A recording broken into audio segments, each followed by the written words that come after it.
अब बेटा जो अपना चैप्टर है अवकलनीयता,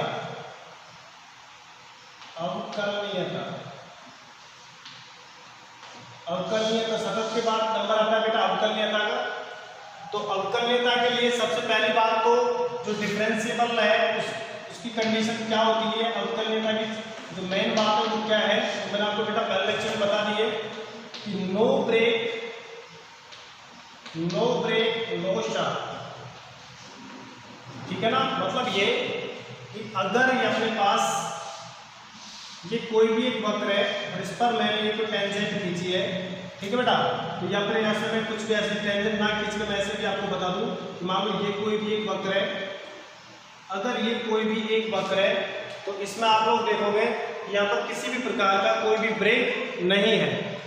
जब यहाँ पर कोई भी ब्रेक नहीं है तो अपन लोग कह सकते हैं ये अपना एक कंटिन्यू फंक्शन है, इट इज कंटिन्यू। इसके बाद अगर मान लो कि मैं इस तरीके से बोल देता हूँ कि मैंने एक यहाँ पे और इसके बाद मैं यहाँ से चालू कर देता हूँ, तो ये बेटा देखो ये डिसकंटिन्यू है, ठीक है ना, और ये अपना कंटिन्यू। इसके बाद एक और भी बना लेता हूँ, माना कि मैं यहाँ पे f(x) = mod x, उसको आप शायद जानते होंगे, mod x का ग्राफ इस तरीके से होता है, ठीक है बेटा। अच्छा इसके बाद मैं एक और बना लेता हूँ f(x) = mod cos x का ग्राफ। तो mod cos x को sin x से बना लेते हैं, चलो sin x का, तो mod sin x का जो ग्राफ होता है बेटा वो इस तरीके से होता है ऐसे, क्योंकि देखो mod sin x है तो नेगेटिव मान तो देगा ही नहीं, इसका वापस यहीं से उठ जाएगा, फिर वापस यहीं से इस तरीके से ये आगे और चलता रहेगा, ये mod sin x का ग्राफ है, ठीक है। लेकिन अगर यही चीज मैं आपको sin x के लिए बता दूं, f(x) = sin x का जो ग्राफ होगा वो बेटा आप लोग इस तरीके से समझ सकते हैं इसको, ये इस तरीके से होता है, इधर भी होता है, ठीक है ना। अब इन सब में आप लोग देखो ध्यान से, ये जो अपना यह जो वक्र आपको दिख रहा है ये लगातार, इट इज कंटिन्यू, ये अपना कंटिन्यू हो गया। इसकी बात करें बेटा इट इज डिसकंटिन्यू, और इससे अगर बात करें तो आगे चलते हैं, यहां से जैसे गया फिर ऐसे, तो इट इज कंटिन्यू, ये अपना कंटिन्यू है बट नॉट डिफरेंशिएबल, अवकलनीय नहीं है। अगर इसकी बात की जाए बेटा देखो यहां से ग्राफ इस तरीके से गया, फिर ये सार्क वाली स्थिति बन गई, वापस उठ गया, फिर सार्क वाली स्थिति बन गई, फिर वापस उठ गया, तो इसका मतलब दिस इज कंटिन्यू, ये अपना कंटिन्यू है बट नॉट डिफरेंशिएबल, ठीक है। अच्छा इसकी बात करें देखो बेटा यहाँ पर ये जो ग्राफ बन रहा था इस तरीके से, नो ब्रेक, किसी भी प्रकार का कोई ब्रेक नहीं है, ना ही कोई न्यूक्लियर पॉइंट, ये जो पॉइंट बन रहा है न्यूक्लियर पॉइंट जो आपको दिख रहा है ना, ये है, this is continue and differentiable, ये कंटिन्यू भी है और डिफरेंशिएबल भी है, ये this is continue and differentiable. अच्छा तो कुल मिला के कंटिन्यूटी क्या चाहती है, कंटिन्यूटी के लिए सिर्फ इतनी सी बात है बेटा, कंटिन्यूटी सिर्फ इतना चाहती है कि नो ब्रेक, ठीक है। और डिफरेंशिएबल क्या चाहता है, नो ब्रेक नो स्टार्ट। इसका मतलब लोग कह देते हैं कि सभी जितने भी अवकलनीय फलन होते हैं वो सभी सतत फलन होते हैं, ठीक है बेटा। जितने भी डिफरेंशिएबल फंक्शन होंगे वो सभी कंटिन्यू फंक्शन होंगे, क्योंकि डिफरेंशिएबल फंक्शन क्या चाहता है, नो ब्रेक नो स्टार्ट, और कंटिन्यूटी क्या चाहता है, नो ब्रेक। तो इसका मतलब सुनो ध्यान से, मैं क्या बताने वाला हूं कि जितने भी अपने कंटिन्यू फंक्शन है वो सभी डिफरेंशिएबल होंगे या नहीं होंगे, इस मुद्दे पे चर्चा करते हैं, ठीक है। और सभी जो अवकलनीय फलन है वो कंटिन्यू फंक्शन होंगे या नहीं होंगे। आप लोग थोड़ा सा ध्यान से सोचें, ठीक है। देखो ये फंक्शन कंटिन्यू तो है बट डिफरेंशिएबल नहीं है, और इसको देखो ये कंटिन्यू है बट डिफरेंशिएबल नहीं है, इसका मतलब सभी कंटिन्यू फंक्शन डिफरेंशिएबल फंक्शन नहीं होते। तो मैं यहाँ पर लाइन लिख देता हूं आपको कि सभी सतत फलन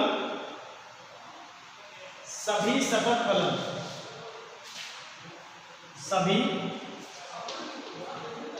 सतत फलन अवकलनीय फलन नहीं होते, पहला पॉइंट। दूसरा पॉइंट, बट सभी अवकलनीय फलन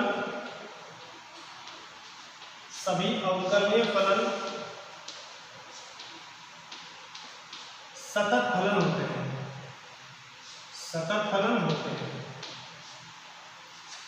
ठीक है बेटा। तो सभी जो देखो ये वाला फंक्शन देखो, ये तो खैर डिसकंटिन्यूअस की तो बात चल रहा है, इसकी बात कर लेते हैं बेटा। ये देखो ये अपने पास कंटिन्यू भी है और डिफरेंशिएबल भी है।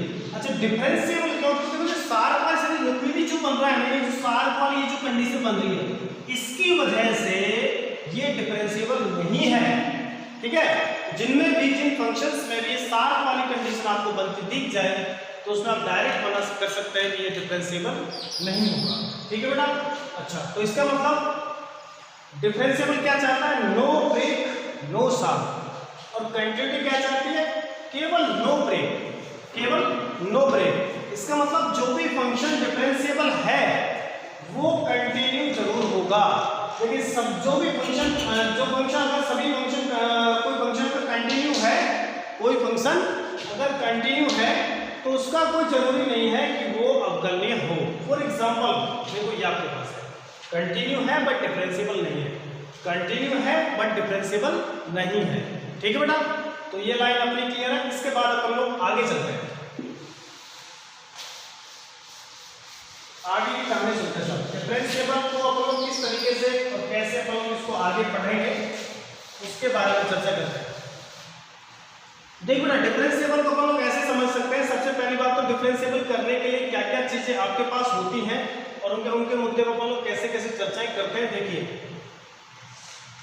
माना कि साहब ये कोई भी एक कर्व है जिसका नाम है y = fx, ठीक है बेटा।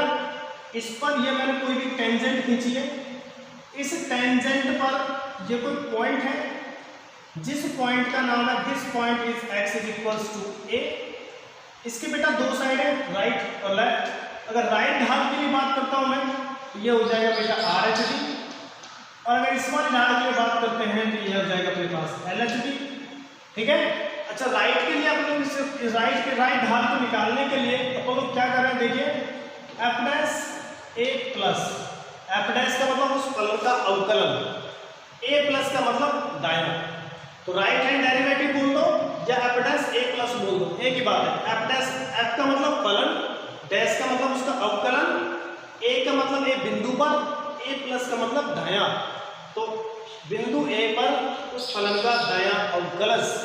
उसके बाद बेटा ये वाली जो साइड है उसको अपन बोल सकते हैं f'(a-). लेकिन अब देखो इसको कंप्लीटली इसका जो फार्मूला वो क्या है बेटा? RHD का जो कंप्लीटली फार्मूला है वो है limit h going to 0 fx + h minus fx upon h। इसके बाद जो LHD का जो कंप्लीटली फार्मूला है वो है बेटा limit h is going to 0 fx - h minus fx upon minus h। तो ये दोनों जो बेटा RHD वाला फार्मूला है, ये LHD वाला फार्मूला है। अब दूसरी चर्चा अपन ये करते हैं सब इसको अपन लोग कैसे और किस तरीके से इस पे काम कर सकते हैं। तो देखिए बेटा यदि y = fx आपके पास कोई भी अपना कोई फंक्शन है, it is equation number first. तो ध्यान से सुनना, मैं जाना चाह रहा हूं RHD वाली साइड पर, यानी इस साइड पर मैं जाना चाह रहा हूं, ठीक है। अगर बेटा मैं इस साइड पे जाऊंगा तो मैं a से बड़े मानों की तरफ ग्रोथ करूंगा।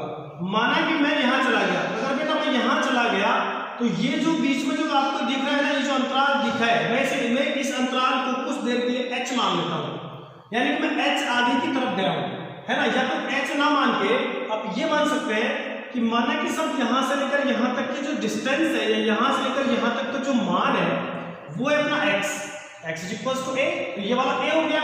तो ये वाला जो डिस्टेंस रहा, ये वाला जो डिस्टेंस है इसको अपन लोग मान सकते हैं ΔX। तो बेटा अगर ये ΔX है तो आज अपनी जो कंडीशन है वो यहाँ पे देखिए, पहले कहाँ पे थी? पहले यहाँ पे थी, यानी कि पहले तो आप लोग x = a ले रहे थे तो पहले तो आप लोग यहाँ थे, लेकिन अब मैं जैसे थोड़ा सा आगे बढ़ा तो यहाँ पे ऑटोमेटिक बढ़ गया। जब ऑटोमेटिक बढ़ गया तो बेटा ये वाला जो ग्रोथ हुआ है, देखो ये वाला जो ग्रोथ हुआ है किसमें बढ़ा है? हाइट में। हाइट मतलब वाई में, वाई मतलब डेल वाई, है ना। मतलब मैं आपको एक चीज और समझा दे रहा हूँ, सुनिए ध्यान से। मैं इसको वापस से बना लेता हूँ कि आपके पास ये कोई भी एक वक्र है, इस वक्र का नाम मैं y fx ले रहा हूँ, ठीक है। कुछ भी अपनी तरफ से कोई भी वक्र मान लिया है। इसमें मैं क्या कर रहा हूँ, यहाँ पर मेरे पास जो पॉइंट था उस पॉइंट का नाम है बेटा x = a, ठीक है। अब मैं क्या कर रहा हूँ, मैं बेटा इसके RHD वाली जो साइड है, मतलब ये वाली जो साइड है पहले उधर वाली, मैं इस वाली साइड पे अगर बात करता हूँ तो यहाँ पे माना कि कोई पॉइंट ले लेता हूँ, यहाँ पे ये कोई पॉइंट ले लेता हूँ, है ना। अब आप ध्यान से सुनना, अगर मैंने ये पॉइंट लिया है यहाँ से लेकर यहाँ तक के, ये जो गैप आपको बीच में मिल रहा है, ये जो परिवर्तन आपको जो मिल रहा है, ये परिवर्तन मेरे लिए कितना बेटा डेल x है।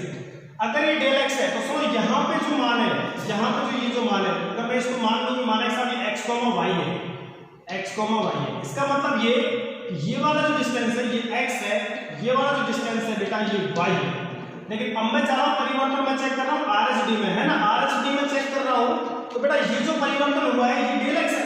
तो डेल x है तो मैं यहाँ पे जैसे पहुंचूंगा, यहाँ पे बेटा जैसे मैं पहुंचूंगा तो देखो y में ऑटोमेटिक ग्रोथ हो गया, है ना। y पे आपको यहाँ दिखने लग जाएगा, अगर y यहाँ दिखने लग जाएगा तो यहाँ भी ये भी परिवर्तन हो गया। तो इस वाले परिवर्तन को अपन लोग बेटा डेल y मान लेते हैं।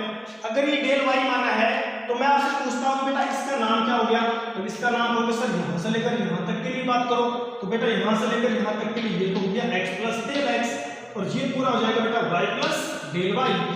तो इसका मतलब इसका नाम हो गया x + del x and y + del y, ठीक है बेटा। यहाँ पे तो ये जो चेंजिंग हुई है ना, ये चेंजिंग बेटा मैंने x में की है तो y ऑटोमेटिक जंप कर गया, तो x में परिवर्तन के साथ y ऑटोमेटिक परिवर्तन हो गया, है ना।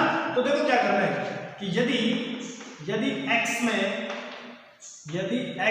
अल्प परिवर्तन डेल x है तब इसके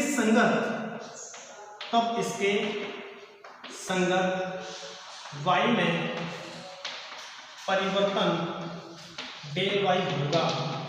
अगर बेटा डेल y होगा तो मेरी बात ध्यान से सुना कि इसमें = fx + डेल x, क्योंकि मैं RHD के लिए बात कर रहा हूँ तो बेटा इधर जाऊंगा ना, इधर तो x में आगे देखो यहाँ पे तो x है, मैं यहाँ पहुंच गया, डेल x परिवर्तन किया तो बेटा ये पूरा x + डेल x हो गया ना। तो x में कितना परिवर्तन हुआ है डेल x, तो बेटा y में कितना होगा del y, y + del y।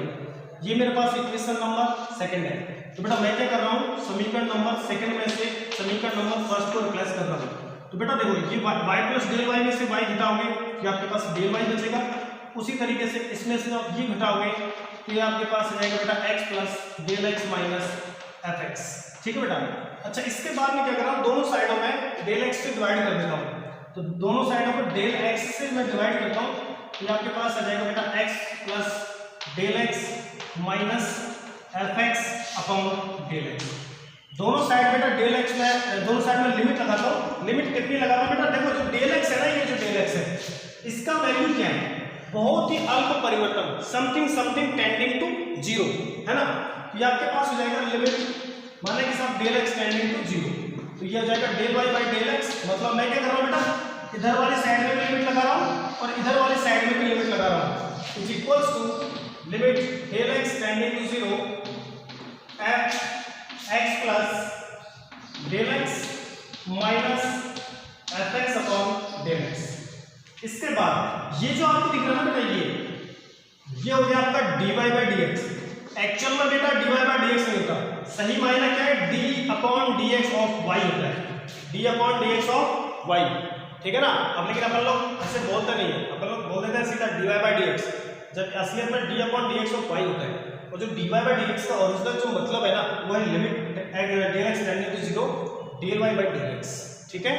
तो आगे अगर चले तो बेटा इसको मैं लिख रहा हूँ limit h tending to 0 fx + h - fx / h। अब आपको सर h कहाँ से आ गया, तो मैंने इस डेल x को क्या मान लिया बेटा, h मान लिया। बहुत ही अल्प परिवर्तन, बहुत ही अल्प परिवर्तन, अप्रोक्सीमेट समथिंग टू 0 नहीं है, समथिंग टू 0, लगभग 0 होने वाला है। तो ये बेटा जो डेल x है ना, इसको मैंने क्या मान लिया, कुछ देर के लिए h मान लिया। तो ये जो आपके लिए फार्मूला है ना बेटा, ये dy/dx आ रहा है, ये अपना LHD RHD वाला फार्मूला है, RHD। तो अपन लोग बोल सकते हैं अतः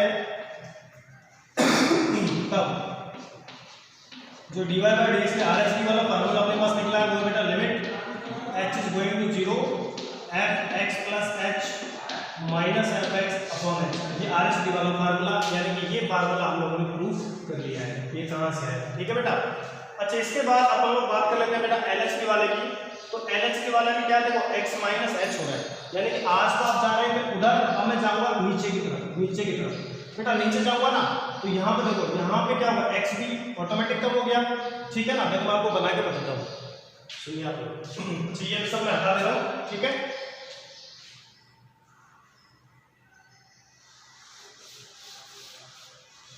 देखिए साहब एल एच डी वाले फार्मूले को लोग किस तरह से प्रूव कर सकते हैं, देखिए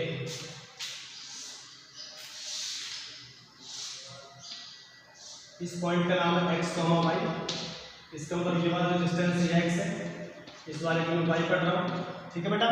मैं जा रहा हूँ इस ये वाली साइड आर एच डी है और ये वाली साइड एल एच डी है, मैं जा रहा हूँ इस पॉइंट के लिए बात कर रहा हूँ। तो बेटा ये वाले पॉइंट के लिए बात करूँगा तो यहाँ पे तो ये जो परिवर्तन हो गया, ये जो परिवर्तन बेटा वो डेल एक्स, तो बेटा मैं यहाँ आ गया तो इसका मतलब पहले यहाँ था अब नीचे आ गया, तो मतलब ये भी चेंजिंग हुई है।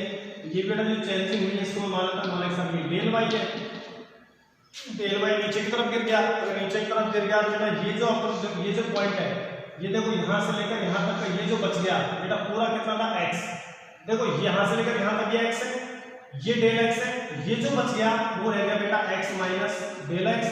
और उसी तरीके से जब ये पूरा y था और ये डेल y है तो ये जो बच गया ये बच गया बेटा y माइनस डेल y, ठीक है। देखिए बेटा अपने पास जो कंडीशन है y equal to f x, तो x में परिवर्तन डेल x, तो y में परिवर्तन डेल y होगा। लेकिन अब मैं चल रहा हूँ बेटा एल एच डी की तरफ, तो इसलिए y में से y minus del y is equals to f x minus del x, it's our equation number second. अब मैं इसमें से समीकरण इक्वेशन नंबर सेकंड में से इक्वेशन नंबर फर्स्ट को रिप्लेस कर रहा हूँ, तो y माइनस डेल y में से y कटेगा तो बेटा माइनस में डेल y बचेगा, ये आपके पास x minus del x minus f x आएगा। दोनों साइड में डेल x से डिवाइडेशन कर देता हूँ इसका, तो माइनस में del y upon del x is equals to f x minus del x minus f x upon del x, ठीक है बेटा। इसके बाद देखिए मैं माइनस इसको भाग दे देता हूँ, ये आपके पास आ जाएगा del y by del x is equals to f x minus del x minus f x upon minus में डेल एक्स, ठीक है। तो बेटा दोनों साइड अपन लोग लिमिट लगाते हैं, limit del x is going to 0, उसी तरीके से limit del x is going to 0। तो बेटा ये जो पार्टी बन गई ये पार्टी बन गई आपकी d y by d x, और इसको मैं लिख देता हूँ लिमिट एस टेंडिंग टू 0, ये आपके पास हो जाएगा बेटा f x minus h minus f x upon minus H.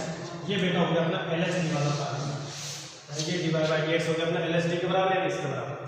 तो बेटा अगर आर एच डी और एल एच डी की ढाल अगर बराबर आती है, यानी वैल्यू अगर बराबर आती है, तो अपन लोग बोलेंगे ये फंक्शन डिफरेंशिएबल है, अदरवाइज डिफरेंशिएबल नहीं है, ठीक है। तो अपन लोग इन दोनों को निकालेंगे आर एच डी को और एल एच डी को, इस वाले फार्मूले से आर एच डी को निकालेंगे, इस वाले फार्मूले से अपन लोग एल एच डी को निकालेंगे। अगर ये दोनों इक्वल आ जाएंगी तो अपन बोल देंगे कि इस पॉइंट पर ये फंक्शन डिफरेंशिएबल होगा, अदरवाइज नहीं होगा, ठीक है। अच्छा इसके बाद अपन लोग इसके आधार पर कुछ बेसिक क्वेश्चंस ले लेते हैं, एक दो प्रूव करके देख लेते हैं, ठीक है।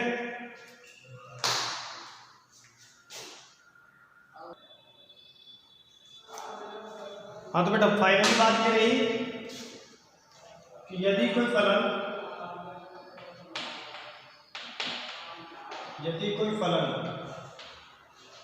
f(x) एक अवकलनीय फलन है, एक अवकलनीय फलन है, तब उसका राइट डेरिवेटिव और लेफ्ट दोनों आपस में बराबर होंगे। या फिर मैं इसको ऐसे लिख सकता हूँ कि limit x is going to s tending to 0 f x plus h minus f x upon h is equals to limit s tending to 0 f x minus h minus f x upon minus h, ये दोनों आपस में equal होंगे, ये तो होगी बेटा किसी फंक्शन के लिए, है ना। यदि मान लो कि बिंदु के लिए बात की जाए,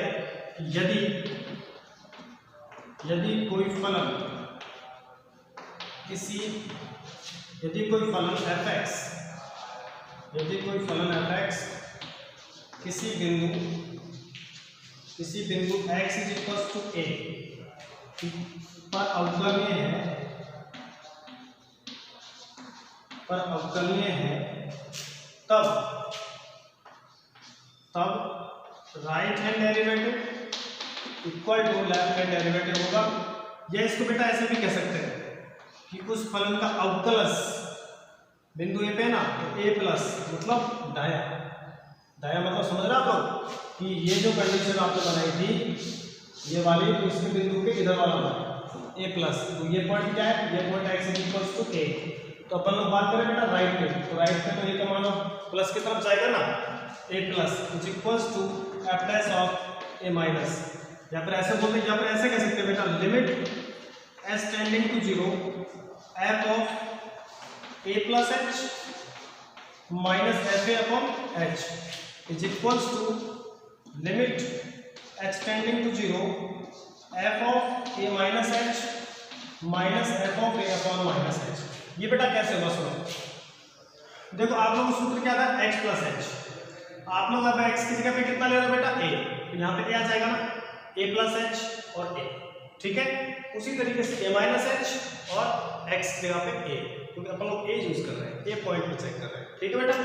तो ये चीज है कि अगर किसी पॉइंट पे आपको चेक करना है तो RSD और LSD का मान अपना इक्वल आएगा, तो ही वो डिफरेंशिएबल होगा, अदरवाइज वो डिफरेंशिएबल नहीं होगा। तो इसके बेसिक क्वेश्चंस अपन लोग इतना तो और ले लेते हैं, देखते हैं भाई। अब कुछ क्वेश्चंस की तरफ चलते हैं।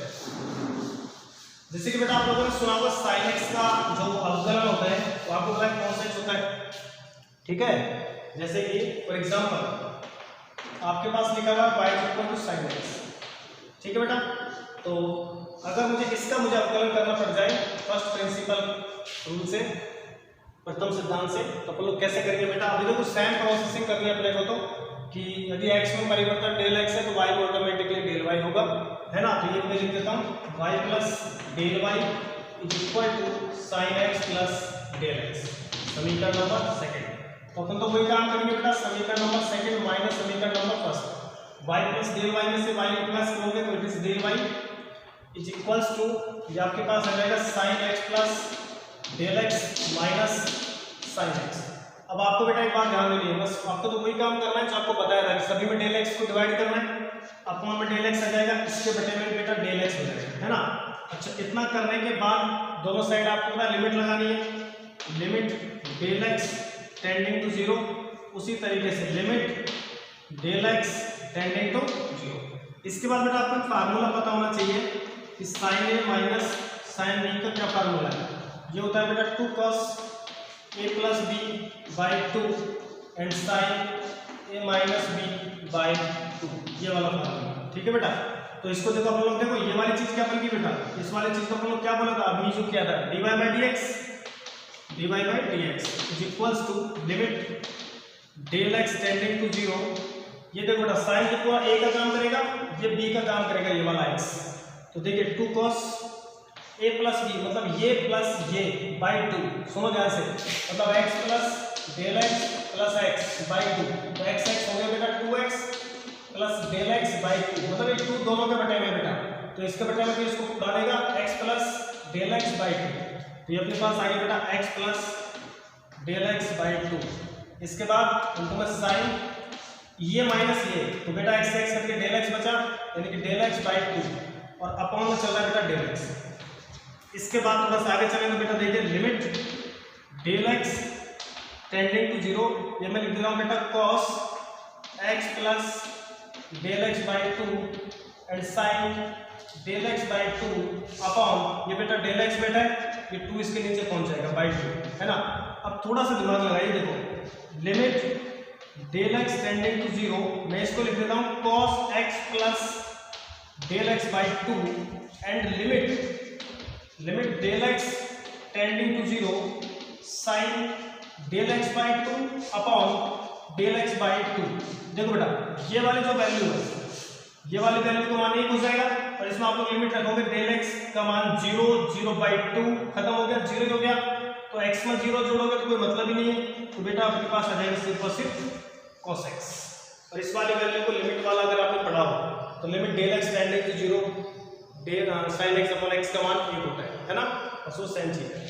अच्छा, इसके बाद अगर मान लो एक आध क्वेश्चन अपन लोग और ले लेते हैं ऐसे, सपोज दैट अपन लोगों ने लिया है छोटा सा एग्जांपल y इक्वल टू मान लेते हैं e की पावर x ले लिया, बस e की पावर x का जो dy बाय dx होगा वो बेटा e की पावर x ही होगा, है ना। करके देख लेते हैं। देखिए y plus del y equal to e की power x plus del x, ये थोड़ा समीकरण नंबर 2। अब क्या करना है बेटा, दो समीकरण में से एक समीकरण आपको हटाना है, तो बेटा y प्लस डेल y आपके पास बचेगा डेल y बराबर में e की power x plus del x minus e की पावर x। कुछ काम का काम करते हैं। देखिए बेटा यहाँ मैं लिखता हूँ del y by del x, del x से डिवाइडेशन, ये बेटा देखो ये प्लस लिखा हुआ है, मैं इसको कुछ ऐसे लिख रहा हूँ e की पावर x इंटू e की power del x minus e की power x upon del x। अच्छा पता है ना गुणा में घातें जुड़ती हैं, तो इसलिए मैंने इसको लिख दिया था। अच्छा अब यहाँ पे दोनों साइड लिमिट लगा देता हूँ, limit del x tending to 0, ये हो जाएगा बेटा del y by del x is equals to limit del x tending to 0, और ये आपके पास इसमें c की पावर x कॉमन कर लेंगे, ये आपके पास बचेगा बेटा e की power del x minus 1 upon del x। अगर आपने जरा सा दिमाग लगाया तो बेटा ये वाली बात तो बन गई अपनी dy by dx is equals to, देखो ये e की पावर x है बेटा, लिमिट डेल x की है तो इसलिए ये कैसा माना जाएगा, कांस्टेंट, क्योंकि इसमें डेल x नहीं है इसमें x है, लिमिट डेल x की है, तो जिसकी लिमिट होती है ना बेटा वही वेरिएबल होता है, बाकी सब कांस्टेंट है, ठीक है ना।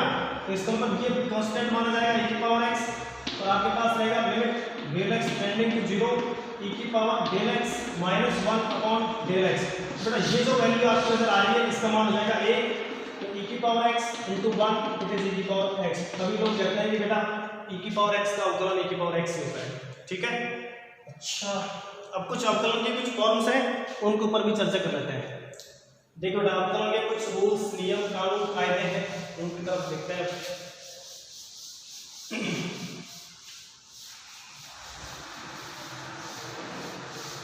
देखो अवकलन के रूल हैं जो कौन कौन से हैं, किस तरीके से वो काम करते हैं देखिए।